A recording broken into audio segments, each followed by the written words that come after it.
बच्चों नमस्कार। हिंदी की ऑनलाइन कक्षा में आपका स्वागत है। आज हम भारत की खोज प्रश्न अभ्यास के उत्तर भाग 3 पढ़ेंगे। तो आइए बच्चों जानते हैं।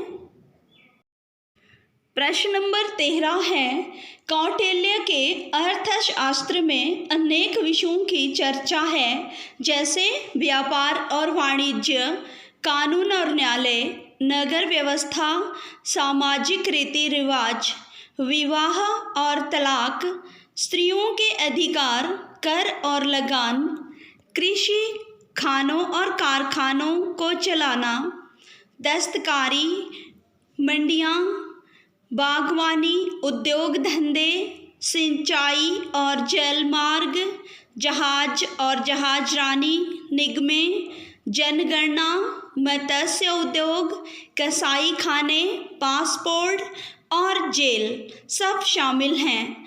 इसमें विधवा विवाह को मान्यता दी गई है और विशेष परिस्थितियों में तलाक को भी। वर्तमान में इन विषयों की क्या स्थिति है? अपनी पसंद के किन्हीं 2-3 विषयों पर लिखिए। तो आपने अपनी पसंद के 2-3 विषय चुनने हैं इनमें से बच्चों और लिखना है।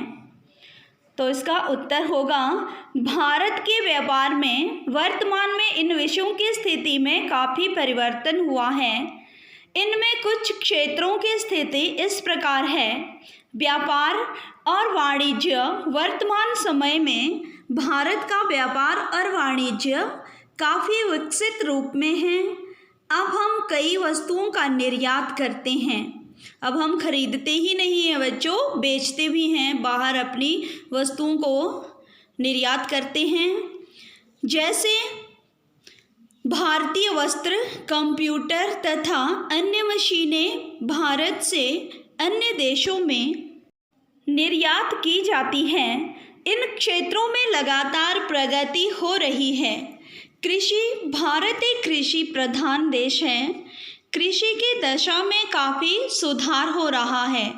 हमारी सरकार कृषि को बढ़ावा देने के लिए लगातार प्रयत्नशील है। उन्नत किस्म के बीज, खाद, कृषि यंत्र, सिंचाई के साधनों के विकास से कृषि की प्रति हेक्टेयर पैदावार बढ़ी है। फिर आज भी ग्रामीण क्षेत्रों में किसानों की स्थिति अत्यंत दयनीय है। कृषि पर आधारित होकर जीवन पालन करना मुश्किल हो रहा है। नारी स्वतंत्रता आज़ादी के बाद से भारत में स्त्रियों की दशा में लगातार सुधार हो रहा है। शिक्षा के क्षेत्र में महिलाएं पुरुषों से आगे हैं। वे आत्मनिर्भर हो रही हैं। उन्हें पुरुषों की भांति अब आज़ादी मिल रही है। रोजगार और सरकारी नौकरियों में वे पुरुषों के साथ कंधे से कंधा मिलाकर चल रही हैं। प्रश्न नंबर 14 है, आज़ादी से पहले किसानों की समस्याएं निम्नलिखित थीं। गरीबी, कर्ज निहित स्वार्थ, जमींदार महाजन, भारी लगान और कर, पुलिस के अत्याचार। आपके विचार से आजकल किसानों की समस्याएं कौन कौन सी हैं? तो बच्चों, वर्तमान परिस्थितियों में किसानों की समस्याएं इस प्रकार हैं। गरीबी, कर्ज निहित स्वार्थ, जमींदार महाजन, फसल का उचित मूल्य न मिलना, पूंजी का अभाव, सिंचाई साधनों का अभाव, उन्नत किस्म का बीज उपलब्ध न होना, सरकार का कोरा आश्वासन, सरकारी सहायता का समय पर उन तक न पहुंच पाना। तो बच्चों, अभी भी ये समस्याएं किसानों के साथ हैं। प्रश्न नंबर 15 है, सार्वजनिक काम राजा की मर्जी के मोहताज नहीं होते। उसे खुद हमेशा इनके लिए तैयार रहना चाहिए। ऐसे कौन कौन से सार्वजनिक कार्य हैं जिन्हें आप बिना किसी हिचकिचाहट के करने को तैयार हो जाते हैं? तो बच्चों, बहुत से ऐसे सार्वजनिक कार्य हैं जो हम बिना झिझक के करने के लिए तैयार रहते हैं। कार्य निम्नलिखित है। वृक्षारोपण का काम, अपने आसपास सफाई का काम, गरीब बच्चों व परिवारों के लिए सुविधाएं जुटाना जैसे पुस्तक, कॉपियाँ आदि, अस्पताल में गरीब मरीजों की देखभाल करना। इसके अलावा नेत्रदान, रक्तदान, चिकित्सा, शिक्षा व्यवस्था, नारी कल्याण, वृद्धाश्रम, अनाथाश्रम बनवाना सार्वजनिक कार्य हैं। इन्हें आप स्वेच्छा से कर सकते हो अपनी हैसियत के अनुसार।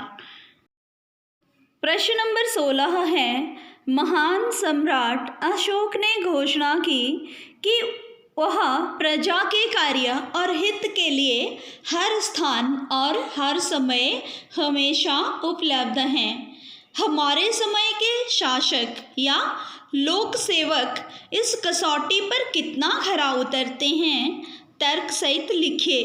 तो आपने इसमें अपने ही विचार लिखने हैं बच्चों। आपने क्या देखा है, आपको क्या लगता है, क्या वर्तमान में हमारे जो शासक हैं वो लोगों के लिए हमेशा उपलब्ध रहते हैं या नहीं। तो बच्चों, हमारे समय में शासक वर्ग यानी नेता प्रजा के कार्य और भलाई के लिए उपलब्ध नहीं होते हैं। वे चुनाव के वक्त दिखते हैं और जनता के कल्याण के लिए लंबी चौड़ी घोषणाएं तथा वादे करते हैं। जीत जाने के बाद वे अपनी शक्ल नहीं दिखाते। जनता की समस्याओं को सुनने, समझने और हल करने में वे रुचि नहीं लेते। छोटे से सार्वजनिक कार्य को भी वे तब तक नहीं करते जब तक कि अखबार में छपने के लिए उनकी फ़ोटो न ले जाए। उन्हें तो सिर्फ चुनाव के समय जनता याद आती है। तो ऐसा ही है ना बच्चों। तो आपने अपने विचार जरूर लिखने हैं, ठीक है। प्रश्न नंबर 17 है, औरतों के पर्दे में अलग रहने से सामाजिक जीवन के विकास में रुकावट आई, कैसे। तो इसका उत्तर होगा, औरतों के पर्दे में अलग थलग रहने से सामाजिक जीवन के विकास में रुकावट आई। उन्हें शिक्षा से वंचित रहना पड़ा। अब समाज में उनकी भागीदारी कम हो गई। उनकी शिक्षा और स्वास्थ्य में गिरावट आई। औरतें घर की चार दीवारी तक सिमट कर रह गई। नारी उत्पीड़न बढ़ गया। पुरुषों के अधिकार और वर्चस्व बढ़ते गए।